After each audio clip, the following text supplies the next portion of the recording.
Okay, it's being recorded, so we're getting started. Welcome, everybody. My name is Jackie Jacob. I'm at University of Kentucky, and I coordinate the webinars for e-extension, small and backyard flocks. We try to have one at least once a month. This month's talk is on backyard chicken behavior. We have a very knowledgeable person who works in animal welfare, Dr. Richard Blatchford from the Center of Animal Welfare in University of California, Davis. Um, he's a postdoc and does a lot of research related to poultry behavior. I see we have people from South Carolina, Michigan, North Carolina. For the newcomers, if you could just type in the chat box where you are, uh, give our speaker an idea of what parts of the country uh, different people are attending from. And during the presentation, if you have any questions, just type them into the chat box and we'll try and get your questions answered. So, Richard, all yours. Great, thanks so much, Jackie. As Jackie mentioned, this is really designed, it was originally designed as a very interactive sort of presentation that I generally give to people in person. So we'll see how well this adapts to the webinar format. So please feel free at any point to interrupt me and ask any questions. And there should be some time at the end as well. Okay, so I am Richard, and I do research with backyard chickens and commercial poultry, as well as welfare research. So if you have any welfare related questions or issues, I can also try to answer those as well. And I did grow up near Boston in a city, and I did have urban chickens. I got them when I was in the third grade, and I had them through high school and then off and on after that. So I do a lot of outreach with urban areas. So some of this is geared more towards the urban setting, but certainly it definitely relates to rural and suburban areas as well. Okay, so before we really get into behavior questions, let's do a little bit of history.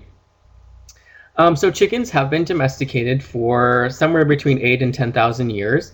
And the domestication happened in Southeast Asia.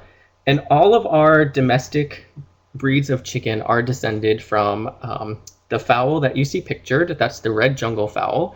They are still in existence in Southeast Asia. And even though we've had many years of artificial selection, the behavior of all of our modern chickens is almost identical to that of their wild ancestors. So if you went out into the jungles of Southeast Asia and you watch some jungle fowl, what they're doing would look almost exactly like what you would see if you walked into your backyard and saw your chickens. So I'm going to go over several important behaviors, and I'm going to show you examples of what we see jungle fowl doing and also what we see our birds doing. And these are sort of really normal behaviors that you should be seeing in your flock.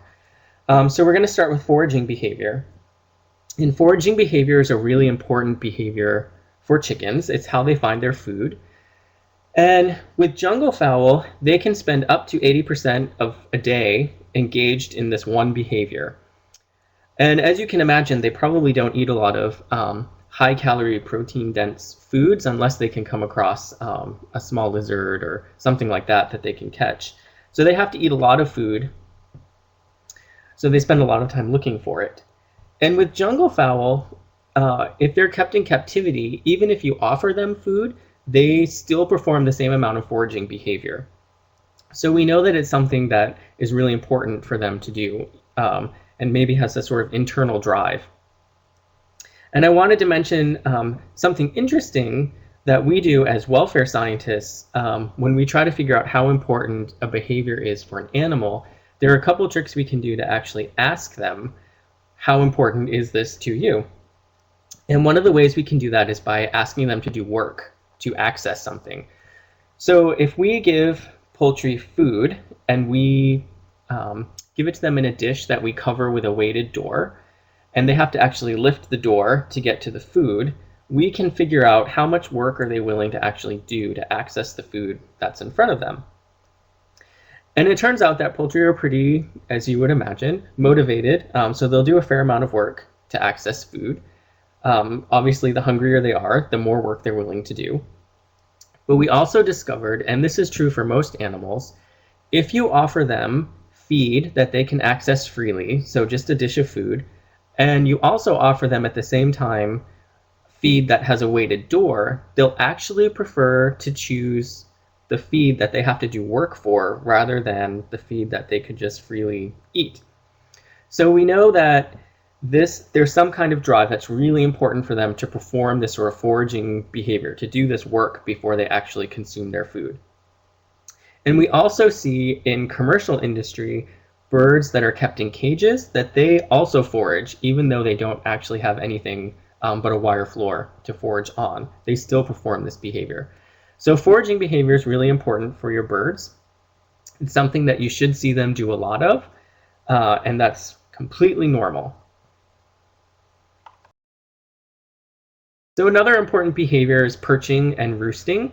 And generally we talk about perching when they're on a perch during the day and roosting when it's nighttime. And perching is another behavior that's really highly motivated in poultry. This is a behavior that we believe functions as an anti-predator defense mechanism at night. So their chickens are generally on the ground. They have a lot of terrestrial predators, a lot of predators about on the ground. And so by going up into thin branches on the trees, they can escape a lot of those predators while they're sleeping. They do still have some predators. So owls will go after chickens at night.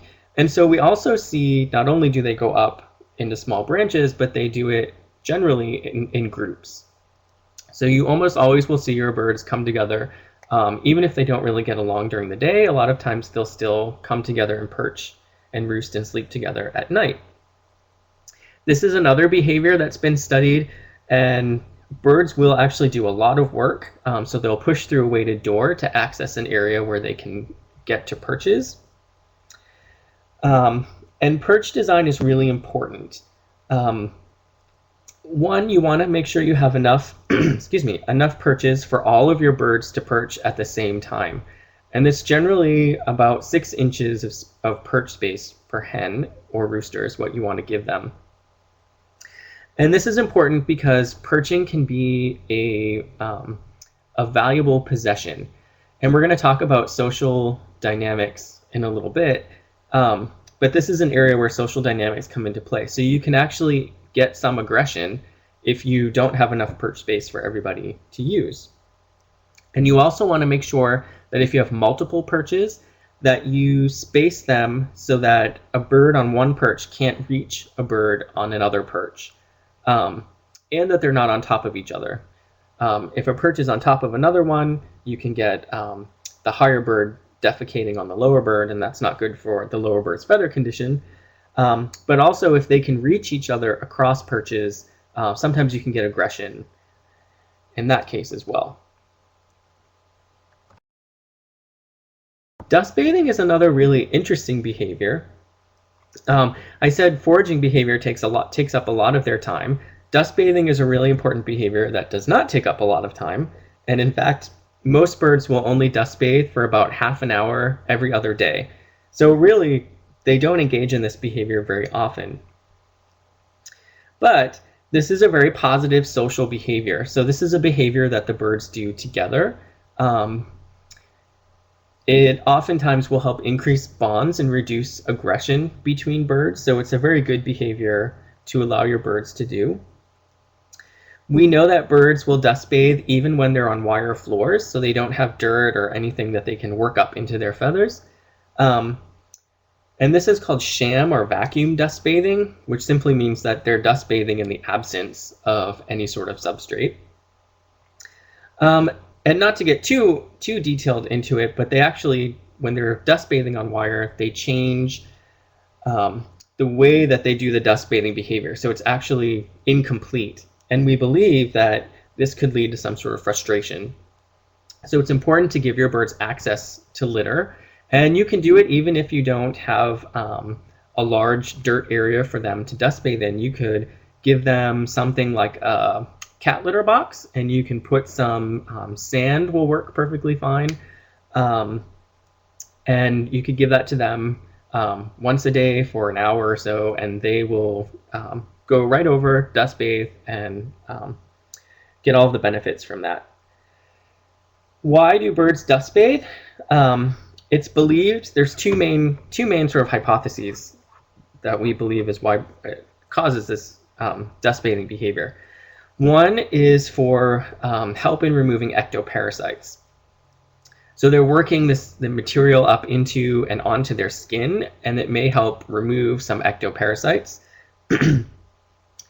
There's some recent evidence that from studies in the lab that I work in, that dust bathing actually does not function to reduce ectoparasites in and of itself. But if you use substrates such as diatomaceous earth or really dry substrates for them to dust bathe in, that might actually help kill some of the parasites. So it's so dry it desiccates the parasites and they die. The main reason why birds dust bathe is to really control their feather condition. So they're putting that dirt up in there. It's really dry, it's small particles, and it absorbs a lot of the excess oils that are on their feathers. And so that helps keep their feathers in really good condition. And feathers are really important because they're the main way that birds can control their temperature. So it's good insulation in the winter, and they can use them to get air circulation down onto their skin in the summer to help cool them off. So it's important for them to have good feather condition. Nesting is another behavior that's really important for hens. And I really like to show this picture because, let me see if I can get this pointer. Perfect. So here we have a jungle fowl nest. And what I like to point out is when you think about birds' nests, you might think about songbirds and sort of intricate little nests that they build and lay their eggs in. And jungle fowl really don't have very elaborate nests. It's hard to see inside of this nest, but it's really just sort of some forest litter on the ground. There might be a small little bowl in there to contain the eggs, but they really don't do very much in terms of nest building. But what you do notice is that these eggs are covered. So cover is very important. Being able to feel secluded and hidden is important for the hen. And so if we look over here, this is a domestic hen's nest in some hay. And you can see, also, again, not very structured. She's sort of shallowed out a little bowl in there to hold the eggs in, but not too much other than that in terms of nest construction. Now, the important thing from a behavioral management perspective is that you're able to give your hen access to an area that she finds appealing to lay her eggs in. So just like the jungle fowl, she's going to look for the appropriate cover. Now, this varies a little bit by hen. So some hens, you don't even have to actually provide a nest box for. They'll use just a corner inside the coop, and that's satisfactory to them. That meets all of their cover needs. Other hens will want something that's a little bit more secluded. So if she can have a nest box that she can actually enter into and sort of get away from all the rest of the birds, that's sometimes better. I think everybody who has owned backyard chickens has had to go on the Easter egg hunt throughout the year in their backyard to find eggs. And really it's because the hen is searching for a place that satisfies these needs that she has for nest and cover. And usually it's just a matter of figuring out what those needs are, and generally they'll come back to where you actually want them to lay, so that it's easier to collect the eggs. They're clean, and you know that you're getting fresh eggs every day. One behavior I want to point out that's related to nesting that you probably will see a lot of are pre-laying behaviors. So the laying of eggs is really hormonally driven in the hen, and her behavior around laying eggs is also driven by hormones, such that when she's actually ready to lay the egg, it has the shell and it's ready to come out, she has her nest completely built and ready to receive the egg. So pre-laying behavior happens early in the egg development process. And you might notice, even if you offer nest boxes or nesting areas that are appealing to the hen, that you might see your hen once in a while sort of frantically moving around the yard. She might be vocalizing, she might be pulling up grass and trying to stick it on her back. These are all pre-laying behaviors. So this would be, for jungle fowl, a way that they search and find an area and start preparing the nesting site. But a lot of times when we provide nesting areas for birds, we sort of take away that part of the behavior because we've already prepared and given them a nesting area, so they don't have to search it out. And so every once in a while you'll see a hen, and they kind of look like they're in distress when they do this. So they look pretty stressed out and kind of frantic, running around back and forth, and she might enter bushes, she might go into some flower pots, she might seem really restless, and then all of a sudden she'll stop doing that, run straight back to the nest, and lay her egg. So if you see this kind of behavior, and as long as it's surrounding laying an egg, this is normal behavior. So she's just trying to do these sort of pre-laying behaviors. So let's talk about social formation, because I get a lot of questions about aggression, and aggression is generally related to the way that birds interact with each other. So social formation, basically with poultry, what happens is you get a pair of birds and they have a relationship with each other. So one bird is dominant and one bird is submissive. And when you have multiple pairs of birds, you chain all of those relationships together and you get what's called a dominance hierarchy. And the way that chickens generally work this out is by pecking the back of the head of another bird. And so the social hierarchy is also become known as the pecking order in chickens. And the interesting thing with chickens is that they have a very rigid linear hierarchy. So you have a dominant bird, then you have a bird that's submissive to that bird, then you have a bird that's submissive to those two birds, and so on and so forth, depending on how many birds you have. And once this order is established, it really doesn't change. So you might see some aggression going on at first with the pecking, and that's just sort of how they figure out who's dominant and who's submissive. And then after usually about a week at the most, all of the aggression will go away, and you might see a lot of posturing. So you see in the photos here, this is sort of a nice posturing photograph. So you see some hackles up here. They're both sort of standing upright, same as these two birds here. And these are sort of classic before the peck posturing positions. Now, if they're still figuring out what is going on in terms of their relationships with each other, such as these two birds, they're probably about to connect with each other and have some aggression. Whereas these two birds, they may actually not. This bird looks like she's being a little bit submissive, so you can see she's a little bit lower. And if that happens, then typically you don't actually get the peck.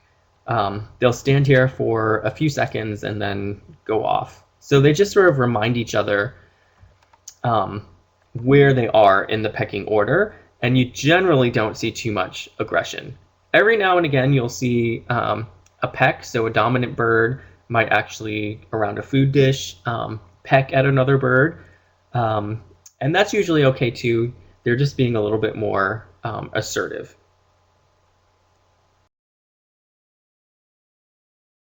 So with that being said, is all aggression bad? And the answer is no, not all aggression is bad. As I said, they need to show a little bit of aggression to work through their social formation.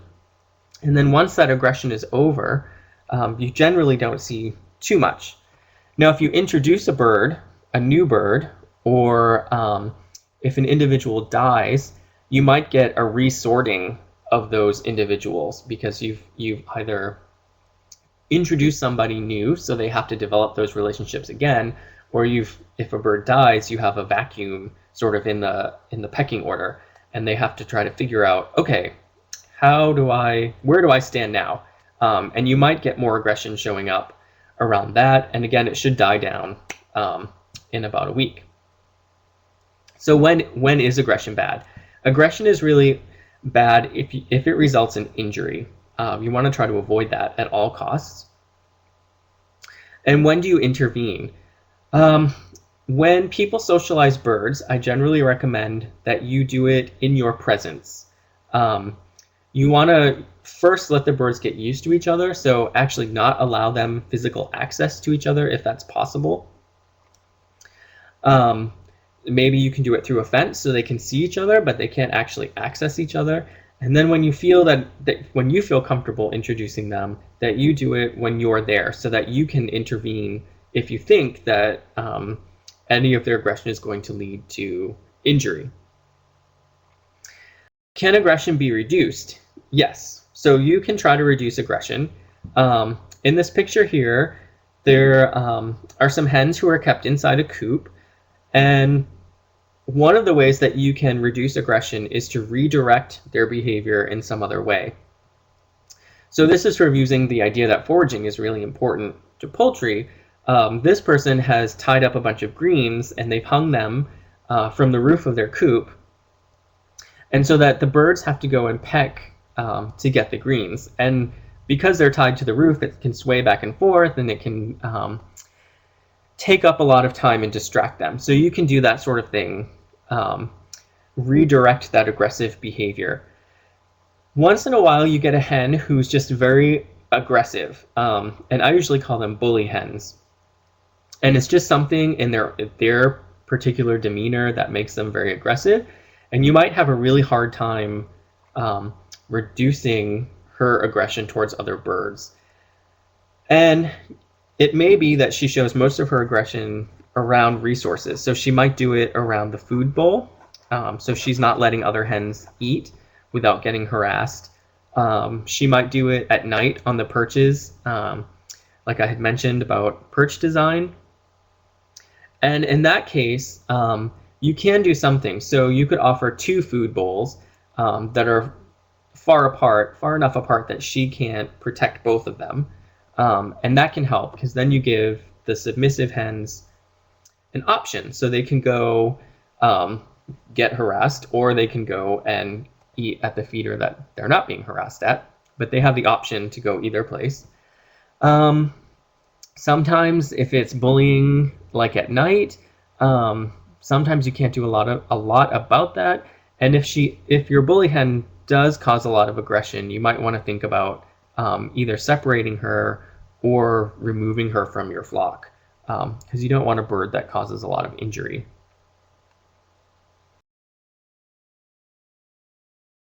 So how do you know if you have signs of aggression? You don't see your birds pecking at each other, but you see feather loss. So this is a question that I like to ask because depending on the audience, I get different answers. So I always ask, when you look at these pictures, would this tell you that your birds are experiencing aggression? And when I ask this in an urban area, I generally get the answer yes. And when I ask this in a suburban or urban area, I generally get the answer no. So you all, depending on where you are, you might be answering yes or no. And it's sort of both. The answer is kind of both. So it might not actually be a sign of aggression. It could be accidental. If you have roosters, these pictures, and this actually is what this is, you get something that I call rooster damage. And basically it's from when they copulate, the male's feet are, get this, so the male's feet are scraping this part of the hen. And when he holds on, he's holding on with his beak, and he's generally grabbing behind the hen.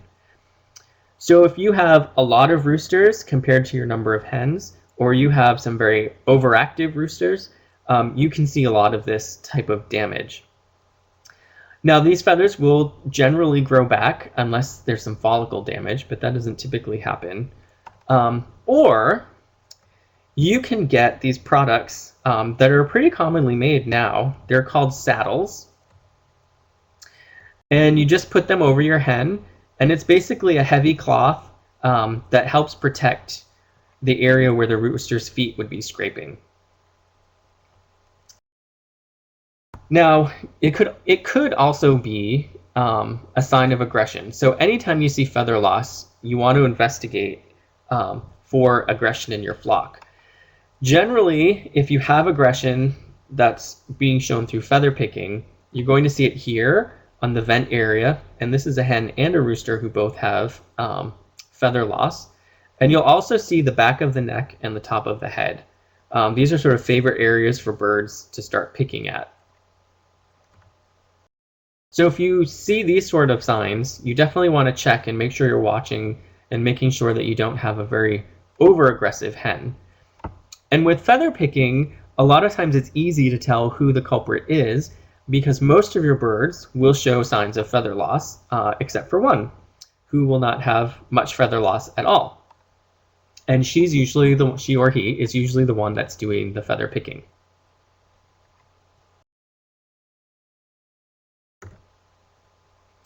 Some other causes of feather loss, if you see it, cage abrasion and cage wear are also common causes of feather loss. So this hen, you can see that her neck is exposed, and that's very typical of what you see for cage abrasion. And I usually bring this up to backyard folks, even though they don't oftentimes keep their birds in cages, because you can actually see this anytime you have your hen confined in any area. So even if she's in an outdoor run, if she's pacing along the fence, you can still get this sort of cage abrasion and see that. Also, you get feather loss that's perfectly natural when they are molting. And so here's a picture of a bird that's in a molt now. And hens and roosters can vary a lot in how many feathers they actually lose at any one time. So I've had hens in the past that have gone almost completely naked. They've just dropped all of their feathers at once and then grown them back in. And then I've had hens that lose one or two feathers here or there and very slowly get in new feathers. If your birds are molting, you will see the quills of the blood feathers. And so it's sort of a waxy sheath, and they look a little bit like porcupine quills when they're coming in. So if you have a hen that drops most of her feathers at once, she eventually becomes covered in these little spiny looking hedgehog porcupine quills, and they look kind of silly. And I want to talk a little bit about fear, because fear we generally think of as a bad thing, so a bad state for the bird. But fear actually falls on a wide spectrum. It can be anywhere from low-level distress, so they might just be a little bit stressed out about something, and it can go all the way up to a full-fledged panic. Now, panic is very bad. A lot of times, backyard owners don't really have to deal with panic. It's generally something we see a lot of times in commercial industry because it takes a lot of birds to cause problems with panic. And just to give you an idea of how bad panic can be, I went on a turkey farm in the Midwest one time, and it was a small family farm, and they had an open-sided turkey barn. So there were windows on the sides of the houses, and they also had some cattle. And they were moving their cattle from one field to another, and one of the cows actually ran past the turkey barn, and it scared their turkeys, and their turkeys panicked. And what happened is that they ran, except they were confined in a barn, so they eventually hit a wall. And they were so panicked that they just kept running and piling up on top of each other, and they lost 75 birds during that incidents, and it was just from a cow going by their barn, and it's something, the cows were always there, so the turkeys were used to seeing cows, but for some reason at that moment they were in a huge state of fear. So that's something that we want to try to avoid. Unfortunately, panic is usually something that's spontaneous, so it's difficult for us to try to anticipate when those sorts of things happen. So we go to the other end of the spectrum and we look at distress. And distress can be shown in ways, so your birds might be alert, they might show an alert posture, and that's basically when they're sort of really upright, and they might be making a little bit of a vocalization, and you'll probably see all of your birds do it at once. And this, usually they do this when something new has come around. So it might be a loud car that goes by. If they see a predator, so if they see a hawk, they might be alert. Those sorts of things. So you want to look for those sort of low-level fear responses. And if you can figure out why they're performing that behavior, sometimes you can remove things from the environment that could lead to more serious fear behavior, such as panic. So an example, going a little bit out of order here, if we think about predators, the sort of standard predators that birds are going to react to are going to be aerial predators. So if they see anything that looks like a hawk, sometimes they'll do it to planes as well. Owls, things like that, they will show a reaction. So generally, if there's a nearby hawk, they will head for cover immediately. If it's pretty far off, then you'll probably see them showing this alert behavior. The other type of predator is a terrestrial predator. So these are things like cats and dogs. And cats, generally, if you have large-sized poultry, they don't do a lot of damage or a lot of injury to birds. Dogs, on the other hand, can be pretty distressing for poultry. And if your poultry aren't used to seeing dogs, this is something that could go from a low-level distress behavior to a higher-level panic behavior, depending on where the dog is and how close it is to your hens.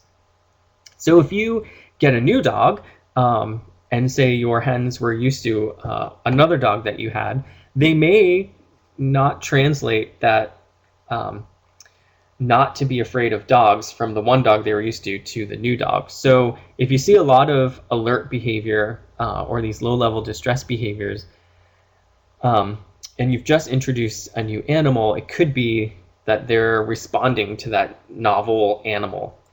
And so you want to be careful that you don't incite panic or a higher level fear response in your birds. So you want to make sure that you're socializing them correctly, or you're keeping them separated if you need to. So the other type of predator that chickens are sort of afraid of are actually people. And a looming human stimulus is something that we actually use as a fear test in commercial poultry. So just the fact of us, the researchers, walking into a poultry house, we can use that as a measure of how fearful the birds are. So we look at things like how far away, when we stop, how far away are the birds from us? How long does it take for them to approach? Because we are actually a fearful stimulus. And if you think about it, chickens are really, they're sort of one of your quintessential prey animals. So lots of things like to eat them. And they don't have hands. So they can't really touch things or touch each other or manipulate things, except they use their beak. And so as we talked about, one of the ways that they do that is by enforcing their social status, and they do that by pecking. So when we're handling birds, it's a very stressful situation for them. One, they don't understand when we're just patting them that we're not actually pecking them to be more dominant. And then when you pick them up, a lot of times I think that it's interpreted as a predation type event. So birds become very fearful. Handling can be very stressful for chickens. But we can reduce that and make it a much more pleasant experience for our birds. And we can do that through positive human-animal interactions. So if you get your birds as day-old chicks, you want to be handling them a lot. So every day you want gentle handling, so just scooping them up, having them sit on your hand, maybe pet their back for a little bit, but giving them those sort of interactions that are very positive in nature. And we know that that will then lead later in life to less fearful adults. So your birds are going to know you. They may even sort of incorporate you into their social dynamics. They're going to come over to you. They're not going to be fearful. If you have to pick them up, they know, okay, this is not a predation event. I've been through this before, that sort of stuff. So handling in a gentle fashion is really a good thing for you to do and really important, especially if you get your chicks as day-old hens, day-old chicks. Now, if you get your hens when they're older, it's a little more difficult to reduce the fear response. If they were raised with this gentle handling approach, it'll be much easier. They'll just have to get used to you as a novel person. And one of the ways that you can get them used to you is to interact with them in really positive ways. So always make sure when you're feeding, make sure that you're giving that bird food. So you might sprinkle a few pellets on the ground or something like that, so that she's getting that food and she can associate you with that experience of, oh, I get food from this person. Chickens are really good at recognizing individuals, and they can recognize about up to 100 other individuals. So they will also recognize you and be able to discriminate you from other human beings.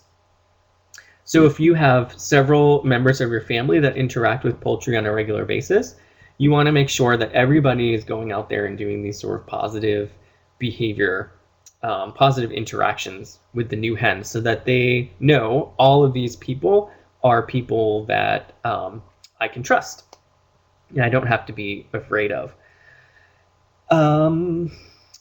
So we sort of talked a little bit about fear as an indicator. So you can use it when you see low-level fear responses, as I said, you can use that as an indicator to yourself that there's something in the environment that's causing a little bit of stress and a little bit of fear to the birds. And you can try to investigate what that is, and hopefully be able to remove that.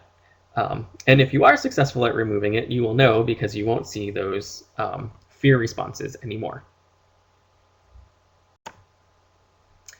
So we can also use behavioral management as indicators of health. So we can use behavior for us to understand when our hens and roosters are experiencing environmental stress. And the easiest ones of these to tell are when they're heat stressed or they're stressed from cold. Heat stress, you'll see, this is a classic posture of heat stress. So you'll see your hens when it's really hot. Here in the Davis-Sacramento area in the summer, we often have days over 100 degrees, and that's pretty stressful for chickens. So we'll start seeing when they begin getting hot, you'll see them panting, or sometimes it's called open mouth breathing. And so their beak will be open, and you'll notice their neck fluttering a little bit. And so that's one way that they can dissipate heat. If they get hotter, you might also notice that they droop their wings, like this hen is doing here. And that's really a way for them to sort of get a lot more air circulation flowing through. So they don't have a lot of feathers underneath their wings, so there's a lot of skin exposed there, and so they can get direct heat transfer by exposing more air circulation under their wings. Heat stress, extreme heat stress is really bad for your poultry. They will stop laying eggs, and they ultimately can die. So there are a few things that you can do if you see your hens experiencing heat stress. to try to alleviate that. Increasing air circulation is always helpful. So if you have a way that you can put a fan, maybe if your chickens are kept in a particular area, you can put a fan in that, and help increase the air circulation, and that will help cool them down. And a lot of times in commercial industry, people will use misters and mist the house, and try to keep the house cooler. And you can even do that with your own birds. You can get little mister systems from any, Home Depot or Lowe's or something like that, and you can hook them up right to your garden hose. And so maybe in the very hottest part of the day, you can actually mist your birds, and that will help cool the air around them, and help keep them cool as well. One thing that I've also done, on days that are really hot, my hose is on a timer, and I'll just run the hose for about 10 minutes, and the birds will come over, and they'll forage because it's flushing a lot of insects out of the grass, and they'll step in that cool water coming out of the hose, and that seems to really help cool them down a bit. Now, if you have 1 or 2 days of really hot weather, that's not really going to hurt them. It might decrease their egg production a little bit, but if you have a very long period of time where it's very warm, you want to make sure that you take some sort of step to try to alleviate that heat stress. The other type of environmental stress is cold stress, and this we see more often in young chicks. And this is sort of classic, so huddling together, usually laying down. Oftentimes you'll get loud vocalizations from the chicks, and that generally just means that they're cold. And so you either have to give them more heat or move the heat lamp to a better place to help give them heat. In adult birds, you typically don't see too much cold stress, although you want to watch out for if you have breeds with large combs and you're in cold areas of the country, which looks like maybe Minneapolis and Michigan, but most everyone else looks like they're in pretty warm parts of the country. You just want to be careful that your birds aren't getting frostbite. So we can also look at behavioral indicators of disease. And this is, I always tell people, when you have backyard birds, you are the best person to detect disease very early, because the birds are very trusting of you, and you know your bird's behavior. So if it's off at all, we're usually the first ones who will notice that. And generally people who have backyard birds are really good at seeing changes in behavior very quickly. So this is sort of a classic sick pose. And so you see the tail is down, the wings are drooped, the head is tucked in. This bird's probably spending a lot of time sleeping. And so anytime you see this sort of behavior, there's something going on with your bird. It's really important, especially with birds, that you get them medical attention as soon as possible, because oftentimes they don't show symptoms until the disease is fairly far progressed. So that's why knowing your bird and knowing the behavior and being able to detect changes in the behavior fairly early is important, because you can then get earlier attention for that hen. And then I also like to show this picture here. And I always ask, is this hen sick? Is this sick behavior? And the answer is no.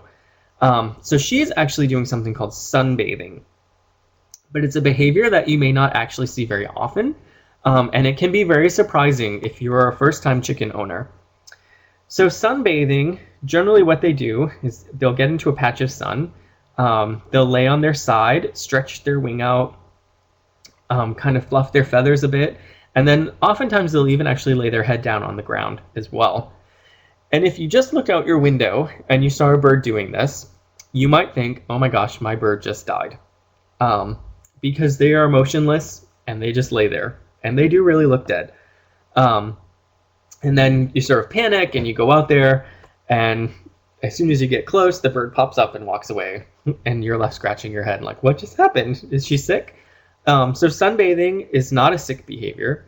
Um, we don't really know exactly why they sunbathe, um, but it's something that we consider a comfort behavior. So it's actually a positive behavior. And a lot of times, if you have a number of birds, they'll do it together. So don't be shocked if you see your bird engaging this behavior. They're not dead or sick. They are doing something that's very good. And I want to talk a little bit about egg eating because I get this question a lot. Um, and it's kind of a strange behavior for chickens to perform. So a lot of people ask, why do hens even eat eggs? Um, and really, hens have this sort of innate appetite for eggs that taste really good to them, but they don't have a drive to go out and eat eggs.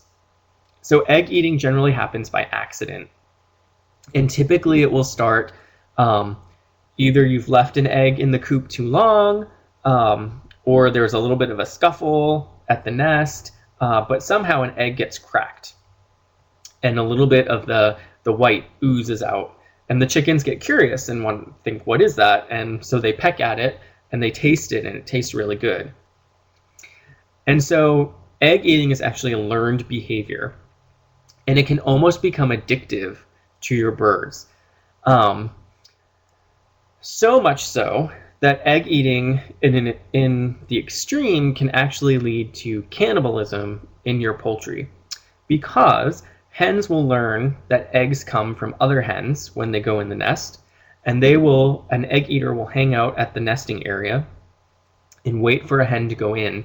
And as soon as that egg starts coming out, she'll start pecking the egg. And if you've seen your birds lay eggs, you know that the cloaca actually prolapses a little bit when she's laying her egg. So it actually everts somewhat. And that tissue is very delicate and very vascular. So if the egg eater's pecking the egg while it's being laid, oftentimes she'll accidentally peck the everted cloaca as well. And chickens also have a huge appetite for anything that's really gory or gross. And so that area starts bleeding and other birds start picking at it. And then in an extreme case, you can actually get what we call cannibalism. And so there's just a lot of pecking, and it ultimately will lead to the death of that bird. What can you do to stop egg eating when it happens? There's not a lot. This is one of the hardest behaviors to stop once it happens. So prevention is really the key. And prevention is simply get those eggs out of the coop as soon as you can. Don't, every day you should be collecting eggs. So don't really let them sit overnight. If you know that most of your hens are going to lay their eggs by a certain time of the day, go in if you can after that time of day and get those eggs as soon as you can. You don't want to give the birds any chance to crack the eggs and discover what's inside. Now, if you're unfortunate and you do actually get an outbreak of egg eating, what you want to do is first of all identify the culprit. So you want to find out who is eating your egg. And this is usually pretty easy because chickens are also a little bit messy when they eat their eggs. And a lot of times you'll find birds that have yolk or egg white that's actually stuck to their beak or on the feathers of their neck. So if you see that, you know, okay, you're eating eggs. Egg eating, as well as being learned in terms of figuring out that eggs contain something good, egg eating is also something that can be socially learned. So if one hen sees another hen eating an egg, she'll go over, just curious about what's going on, and she'll also discover that eggs contain really good things to eat. And so the longer you have an egg eater, the more likely you are to increase the number of egg eaters in your flock. So if you think you have an outbreak of egg eating, you want to try to figure out who's doing it as quickly as possible. There are some things that people have done with limited success. So people will put hard objects in the nest that look like eggs. So it could be something like a ping pong ball, maybe a golf ball, something like that. And the idea is that it's something that the hen can't actually crack open and eat, but may actually cause an aversive reaction. So it doesn't feel good to peck something that hard. So if she pecks it enough, then she might learn, oh, I'm not supposed to, this kind of hurts, and I don't really want to peck at these things anymore. There's very limited success with that. Other people have also done things like taken an egg, they blow it out, and then they add hot sauce or something like that. Something that when she pecks the egg, she's going to get something that's really not very tasty to her. The only problem with that is you have to make sure that whatever you're adding to the egg is something that the hen actually finds aversive. And chickens have a very different set of taste responses than we do. So you have to do a little bit of research and figure out what will she actually find aversive, because hot sauce may not be that aversive to poultry, as aversive as it is to some of us. That also has very limited success, and I think probably because people are putting things in the eggs that aren't actually aversive to the hens. That's really about it. Really, prevention, remove the hen. There's once a bird learns to eat eggs, you really can't ever stop her from eating eggs. So if you can keep her out of the coop or out of the nesting area, that's great. But ultimately, if she's really a strong egg eater, you may have to think about getting rid of that bird. Now, if you find cracked and broken eggs in your coop, there could be other causes. So if you live in an area where there are a lot of snakes, snakes will sometimes come into your coop and eat eggs. One problem I had when I first moved here to California, I thought I had an egg eating outbreak, and I kept checking all of my birds, and none of them ever had yolk on their faces, and I kept thinking, which one of you is doing this? I can't figure it out. And then one day, I saw a western scrub jay, which are related to blue jays on the east